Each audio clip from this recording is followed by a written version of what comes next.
காவல்சார் ஆய்வாளர் நியமனத்தில் தொடரும் குழப்பத்துக்கு முடிவு கட்ட மருத்துவர் ராமதாஸ் வலியுறுத்தியுள்ளார்.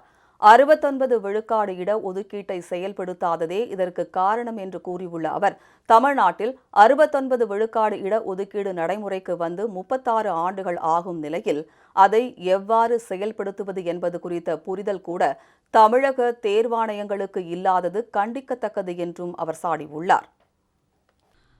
பாமக நிறுவனர் மருத்துவர் ராமதாஸ் வெளியிட்டுள்ள அறிக்கையில், காவல்துறைக்கு 621 சார் ஆய்வாளர்களை நியமிப்பதற்காக தமிழ்நாடு சீருடை பணியாளர் தேர்வு வாரியம் தயாரித்து வெளியிட்ட பட்டியல் செல்லாது என்று சென்னை உயர்நீதிமன்றம் மீண்டும் தீர்ப்பளித்திருப்பதை சுட்டிக்காட்டியுள்ளார். 69 விழுக்காடு இட ஒதுக்கீட்டு விதிகள் சரியாக பின்பற்றப்படாததுதான் இதற்கு காரணம் என்றும் அவர் கூறியுள்ளார்.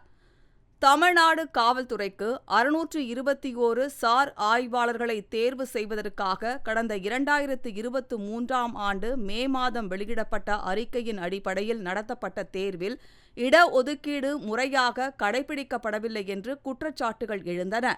அது தொடர்பான வழக்குகளை விசாரித்த சென்னை உயர்நீதிமன்றம் இட ஒதுக்கீட்டை பின்பற்றுவதில் நிகழ்ந்த குளறுபடிகளை சரி செய்யும்படி ஆணையிட்டது. அதன்படி பழைய பட்டியலில் இருந்து 41 பேரை நீக்கிவிட்டு புதிதாக 41 பேர் சேர்க்கப்பட்டதாக கூறி கடந்த ஆண்டு அக்டோபர் 10ஆம் தேதி புதிய பட்டியல் ஒன்றை தமிழ்நாடு சீருடை பணியாளர் தேர்வாணையம் வெளியிட்டது. அதையும் ரத்து செய்திருக்கும் சென்னை உயர்நீதிமன்றம் உதவி ஆய்வாளர் தேர்வில் 69 விழுக்காடு இட ஒதுக்கீட்டை சீருடை பணியாளர் தேர்வு வாரியம் செயல்படுத்திய விதம் தவறு என்றும் தீர்ப்பளித்திருக்கிறது. ஜம்மு காஷ்மீர் உயர்நீதிமன்றத்தின் ஓய்வு பெற்ற தலைமை நீதிபதி பால் வசந்தகுமாரின் கண்காணிப்பில் புதிய பட்டியலை தயாரிக்கவும் உயர்நீதிமன்றம் ஆணையிட்டுள்ளது. 69 விழுக்காடு இட ஒதுக்கீட்டை பின்பற்றி பணியாளர்களை தேர்வு செய்யும் போது முதலில் பொது போட்டி பிரிவுக்கான 31 விழுக்காடு இடங்கள் தகுதி அடிப்படையில் நிரப்பப்பட வேண்டும். அதில் சாதி பார்க்கப்படக்கூடாது. அதன்பின் பின்னடைவு பணியிடங்கள் ஏதேனும் இருந்தால் அவை உரிய இட ஒதுக்கீட்டு பிரிவினரை கொண்டு நிரப்பப்பட வேண்டும். அதன் பிறகுதான் இட ஒதுக்கீட்டு பிரிவினருக்கான இடங்கள் உரிய வகுப்பினரை கொண்டு நிரப்பப்பட வேண்டும். பொது போட்டி பிரிவிலோ பின்னடைவு பணியிடங்களிலோ பிற்படுத்தப்பட்ட, மிகவும் பிற்படுத்தப்பட்ட அல்லது பட்டியலினத்தவர் நியமிக்கப்பட்டிருந்தால் அவர்களை இட ஒதுக்கீட்டில் பயனடைந்தவர்களாக கருதக்கூடாது என்பதுதான் சமூக நீதியின் அடிப்படையாகும். ஆனால் இந்த விதியை கூட பின்பற்றாமல் காவல்துறை தலைமை இயக்குநர் நிலையிலான அதிகாரியை தலைவராக கொண்ட தமிழ்நாடு சீருடை பணியாளர் தேர்வு வாரியம் பொது பிரிவிலும் பின்னடைவு பணியிடங்களிலும் நியமிக்கப்பட்டவர்களை இட ஒதுக்கீட்டு பிரிவை சேர்ந்தவர்களாக கணக்கிட்டு இருப்பதுதான் சிக்கலுக்கு காரணமாகும். அதனால் இட ஒதுக்கீட்டு பிரிவுகளை சேர்ந்த 50க்கும் மேற்பட்டோருக்கு கிடைக்க வேண்டிய காவல் சார் ஆய்வாளர் பணி பறிக்கப்பட்டிருக்கிறது. இதுகுறித்த சிக்கல் கடந்த ஓராண்டுக்கும் மேலாக நீடிக்கும் நிலையில் இதில் தமிழக அரசு எந்த தலையீடும் செய்யாமல் நடந்தவை அனைத்தையும் வேடிக்கை பார்த்து கொண்டிருந்தது.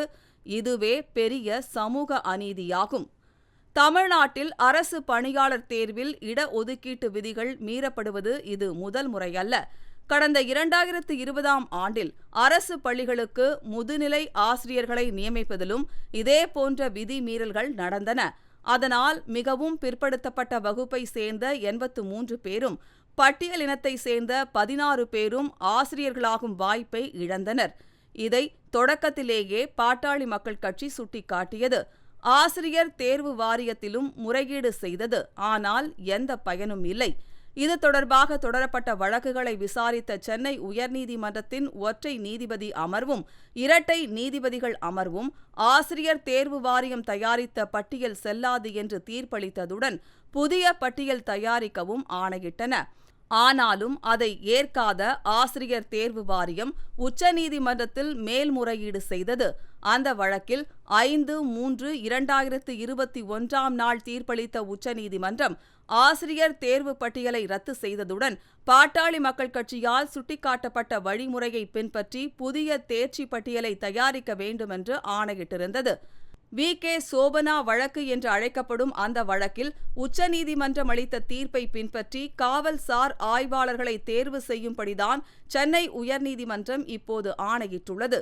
இடஒதுக்கீட்டை செயல்படுத்துவதில் தேர்வாணையங்களும் தேர்வு வாரியங்களும் மிகவும் அலட்சியமாக செயல்படுவதையும் விதிகளை மீறுவதையும் சகித்துக் கொள்ள முடியாது.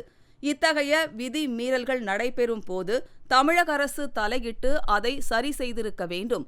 ஆனால் அவ்வாறு செய்ய தவறியதன் மூலம் தமிழ்நாடு அரசு சமூக நீதியை காக்கும் கடமையிலிருந்து தவறிவிட்டது.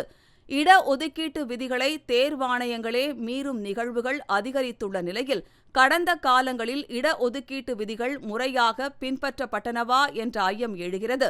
அதை போக்கும் வகையில் கடந்த காலங்களில் 69 விழுக்காடு இடஒதுக்கீடு செயல்படுத்தப்பட்ட விதம் குறித்து உயர்நீதிமன்ற நீதிபதி தலைமையில் விசாரணை ஆணையம் அமைத்து விசாரிக்க வேண்டும்.